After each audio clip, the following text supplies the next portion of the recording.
আসসালামু আলাইকুম। তুমি কি জানো একজন লোক প্রতিদিন সমুদ্রের কিনারে বসে সমুদ্রের ঢেউকে আটকানোর চেষ্টা করত, বাট তুমি কি জানো সেই মানুষটি কখনোই ঢেউকে আটকাতে পারেনি। কিন্তু যে নৌকা বানানো শিখে গেছে সে সমুদ্র পার করতে পেরেছে। জীবনে দুই রকমের মানুষ হয়, এক যে ঢেউয়ের সাথে যুদ্ধ করতে থাকে আর অন্যজন নৌকা বানিয়ে সামনের দিকে এগিয়ে চলে যায়। যে মানুষ সব কিছুকে কন্ট্রোল করার চেষ্টা করে সে কখনো জিততে পারে না, কারণ সে ভুল লড়াই লড়ছে।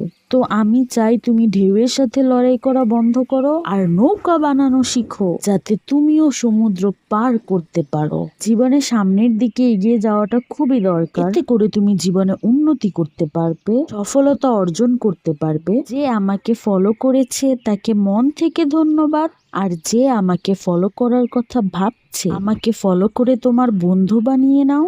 সব সময় তোমাকে সঠিক পথ দেখানোর চেষ্টা করব। আর ভিডিওটি ভালো লাগলে লাইক কমেন্ট করতে ভুলো না। আল্লাহ হাফেজ সবাইকে।